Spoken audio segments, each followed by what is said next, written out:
ที่ใจเฝ้าคอย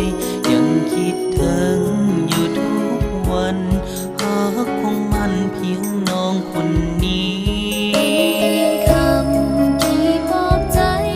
ให้คนไกลคนนี้นั้นยังเฝ้ารอบ่อยากซื้อที่เว้ามายินเข้ามาอายมีคนใหม่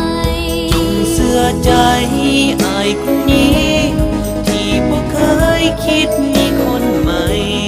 จะซื้อใจได้ยังไงไผต่อไผเว้ากันทั้งนั้นขอสัญญากับดินฟ้าจงช่วยมาเป็นพยานว่าจริงเสื้อได้บอกขอให้ฟ้านั้นเป็นพยานหากสองเฮาถึงว่าไผว่าจังใดจงมั่นใจว่าอายนี้ยังเหมือนเก่าบ่เคยลืมคำสัญญาที่ให้มาก่อนเฮาจากกันขอให้มันเป็นความจริงทุกสิ่งที่อายนั้นได้เว้าไปว่าบ่เคยลืมสัญญาทั้งจากลาไกลกันเท่าใดขอให้น้องจงมั่นใจจะรักษาสัญญาให้ดีขอให้จริงน้องจะคอยวันที่อายนั้นจะกลับมาอายบ่มีวันเปลี่ยนแปลงแต่น้องนั้นอย่าได้เปลี่ยนไปอายคนดีจงเชื่อใจหากให้ไปนั้นยังเหมือนเดิมทุกเวลา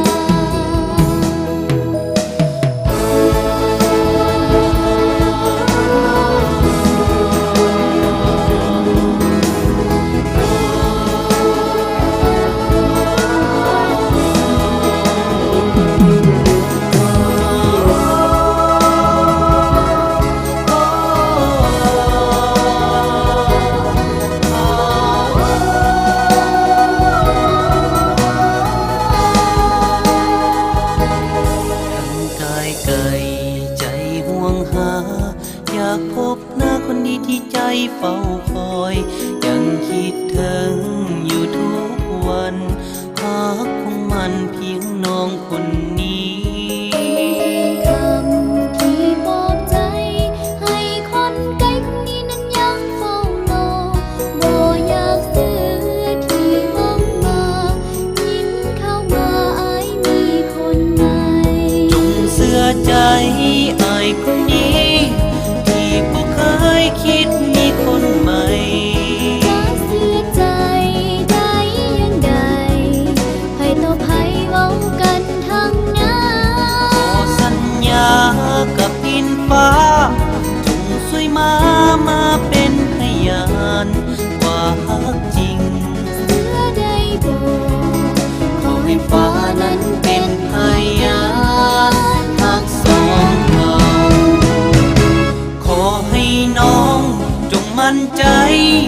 จะรักษาสัญญาให้ดีขอให้จริงน้องจะคอยวันที่อายนั้นจะกลับมาอายบ่มีวันเปลี่ยนแปลง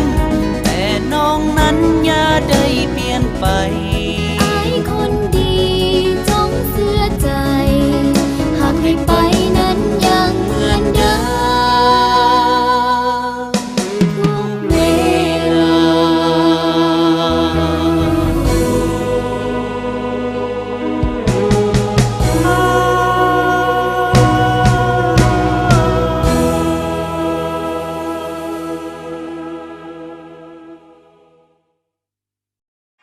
ต้องขอความใจใจ เจ้าเนอนและนี่ก็คือคู่ขวัญคู่ใหม่ของทางค่ายเพลง SD Studio Inc นั่นเองเนาะเป็นคู่ขวัญคู่ใหม่ซึ่งว่าสำหรับน้องพิมก็จากทาง The PM นั่นเองเนาะแล้วก็ต้นก็เป็นนักร้องอีกคนหนึ่งที่ว่าสังกัดในค่ายเพลง SD Studio Inc แล้วเพิ่นก็ได้มาห้องเพลงนี้กับพวกเราได้รับฟังกัน